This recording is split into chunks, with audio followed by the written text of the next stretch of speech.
RTE, The Ray D'Arcy Show on RTE Radio 1. Oh, the joy of letter writing is in the news this week because yesterday was World Letter Writing Day. So belatedly, we're marking that day in the company of Liz Maguire. She runs Flea Market Love Letters. Good afternoon, Liz. Ray, thanks for having me back. Yeah, good to see you again. We spoke to you way back during co-lockdown thingamajig. I was wearing a mask, that's all I know. Yeah. That was back then. And just remind people about how this all started for you. Sure. So I started collecting letters, back in the 2010s, and then I started my project, Flea Market Love Letters, in 2017. Right.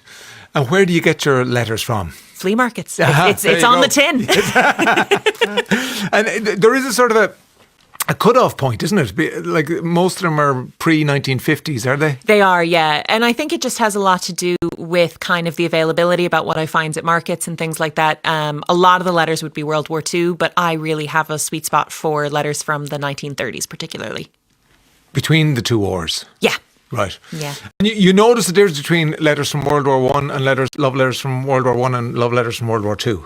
You can notice some differences. I think I was chatting to Joe there kind of about the idea of philosophy, and I said, you should get a look at some of these letters because the reason I find them so interesting is because they're everyday history written by everyday people.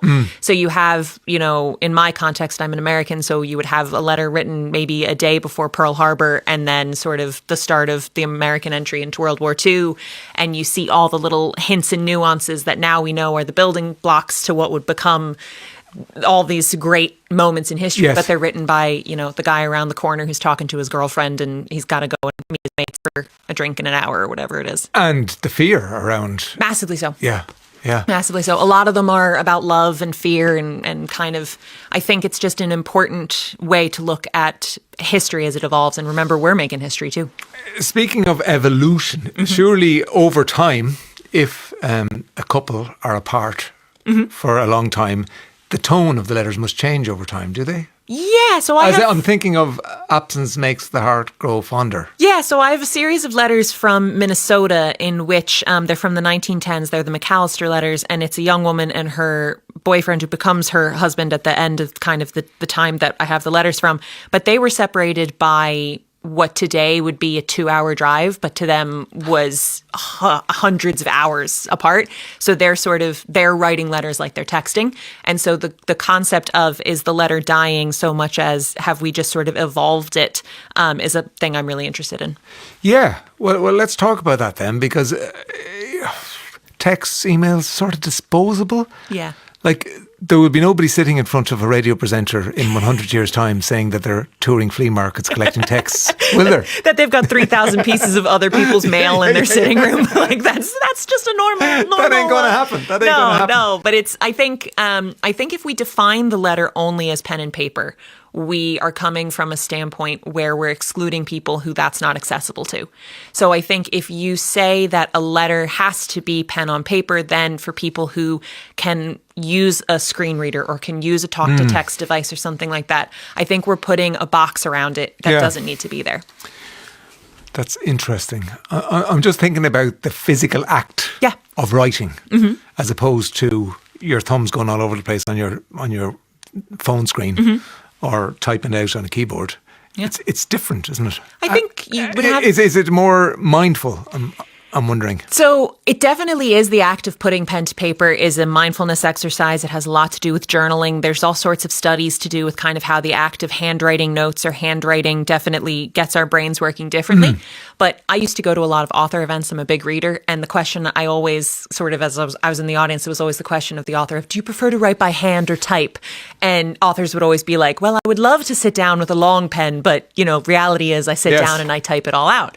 And so it's very much that act. Who wrote Hotel New Hampshire? Oh. What? I don't know. John Irving, is it John? They'll tell me there. Anyway, we interviewed him. He's written loads of books. He writes by hand. By hand. Power to him. Yeah. Power to him, yeah.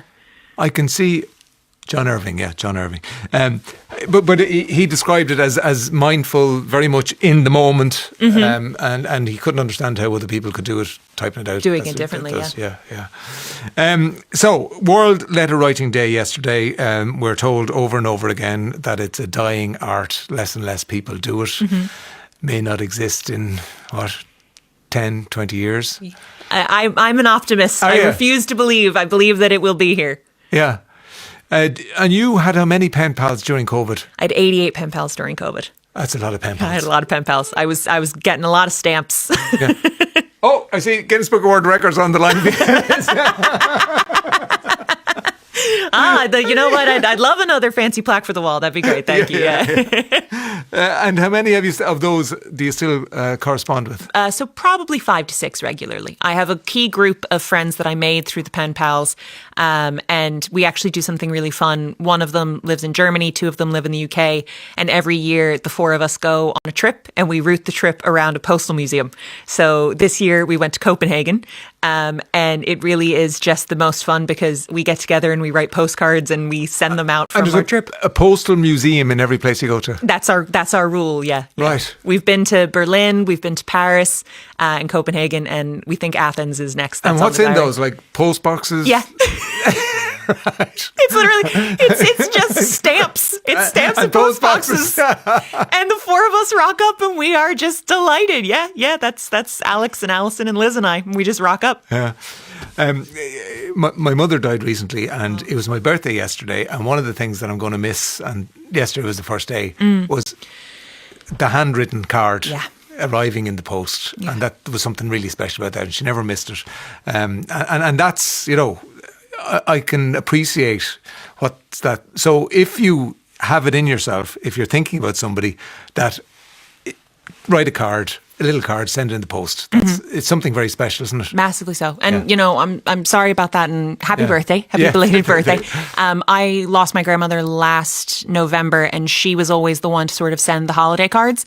And so when she started slipping, that was hard for me as well, is that when that wasn't coming in. And it was a very touching moment. My grandfather stepped in, and for one of the holidays, he sent a card in lieu. And I remember the moment of it landing on the door, and it was a very intense moment for sure. Yeah. And I suppose people recognise handwriting, so that, as opposed to a text, you know who's coming from because you have the number and all that sort of thing. But I like the fact that you're egalitarian about forms of communication. And you're not going to exclude texts and emails. I don't know. I'll have to think about that. I know. Well, you're all about philosophy, I heard. So there you go. Oh, before we let you go, so what's the most recent one you've acquired from? So the most recent one that I'm most excited about this year is a letter from 1858. So a lot of the letters are very dry, and this letter from that period of time would be very dry, kind of about legal and price of cattle and things. And this is a very touching letter between a brother and sister, and that is on the website now. Yes, and one of them was quite ill. Yep. Yeah, so he was ill, and in the letter he tells his sister that he hasn't written because he almost died, which is quite a serious line to just find nestled in the middle of a letter from 1858 for sure.